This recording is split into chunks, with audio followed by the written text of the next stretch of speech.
আমি একটা কাপড়ের কারখানায় চাকরি করতাম। আমাদের যিনি বস ছিলেন ওনার কোনো সন্তান ছিল না। একদিন তিনি আমাকে তার রুমে ডেকে বললেন, আমি তোমার বেতন ডাবল করে দিব, তবে আমার কিছু শর্ত মানতে হবে। আমি গরিব ঘরের সন্তান। আমি বললাম, কি শর্ত?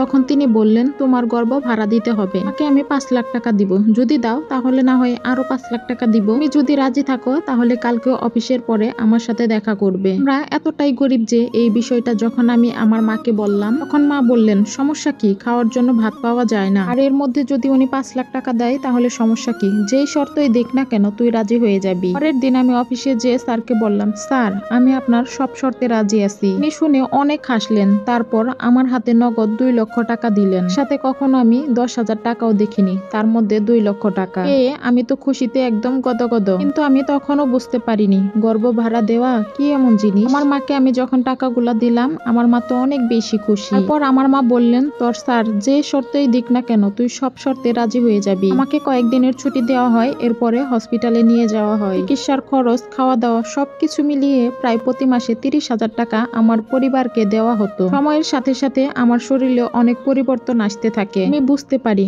আমার ভিতর আরেকজন বড় হচ্ছে। সবসময় স্যার এবং তার বউ আমাদের সাথে যোগাযোগ রাখতেন। আমার কোনো শারীরিক সমস্যা হওয়ার আগে আমাকে ডক্টরের কাছে নিয়ে যাওয়া হতো। নির্দিষ্ট ডাক্তারের কাছে সবসময় চেক আপে রাখা হতো। এভাবেই দিনগুলো কাটতে লাগলো। 6 মাস পর আমার পেটের ভিতরে আরেকজনের নড়াচড়া টের পেতে লাগলাম। ছোট 2টা পায়ের লাথি। রাতের বেলা শুলে মনে হতো পেটের ভিতরে কেউ ডিগবাজি দিচ্ছে। একা একাই বলতাম, কেন এরকম করিস না, তো আরেকজনের ঘরে চলে যাবি। তখনও আমি ভাবতাম, এই সন্তান আমার না, টাকার বিনিময়ে এই সন্তানটা আমার গর্বে বড় হচ্ছে। মাসের শেষের দিকে পেটটা বেশ বড় হয়ে গেল। আমাদের বাড়ি থেকে বেশ দূরে একটা ফ্ল্যাটে মালিক আগে থেকেই আমাদের থাকার ব্যবস্থা করেছিল, যাতে কেউ বুঝতে না পারে। 8 মাসের শেষের দিকে আমি পুরো নড়াচড়া বসতাম। একটা অদ্ভুত মায়া হচ্ছিল তার জন্য। 9 মাসের প্রথম সপ্তাহে চেকআপের জন্য নিয়ে যায় মালিক। সেই দিনই জানতে পারি ছেলে বাবু আসতে চলেছে। মালিক আর তার বউ অনেক বেশি খুশি, কিন্তু আমার ভেতরটা একদম দুমড়ে মুচড়ে যাচ্ছিল। আমি আমার মাকে বলি, মা আমার ছেলে হবে, আমার সন্তান সে, আমি কিভাবে আরেকজনকে দিব। আমার মাও নিরুপায়, কারণ গ্রামে 5 লাখ টাকা দিয়ে ছোট্ট একটা বাড়িও রেডি হয়ে গেছে। বাচ্চা হওয়ার পরে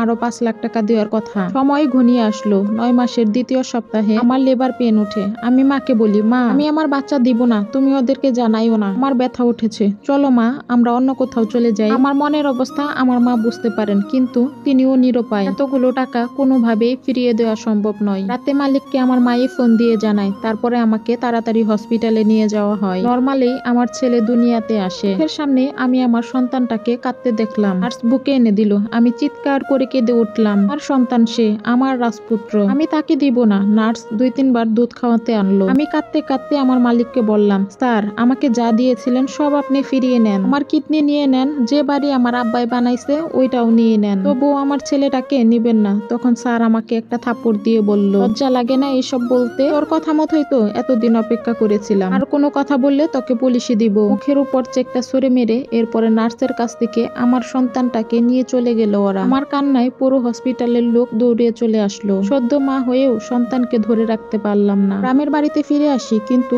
আমার মনটা তো পড়ে আছে আমার সন্তানের কাছে। আবার ছুটে যাই আমার সন্তানের খোঁজে মালিকের সেই বাসার ঠিকানায়, কিন্তু ওরা আর সেখানে নেই। পরে কারখানাতে যেয়ে শুনি ওরা কোথায় গেছে তা আর কেউ জানে না। আমি এমন এক কলঙ্কিত মা যে নিজের সন্তানকে টাকার বিনিময়ে বিক্রি করে দিয়েছি। নিজেকে কখনোই আমি ক্ষমা করতে পারবো না। জানি না আমি আমার সন্তানকে কখনো আর কোনোদিনও দেখতে পারবো কিনা।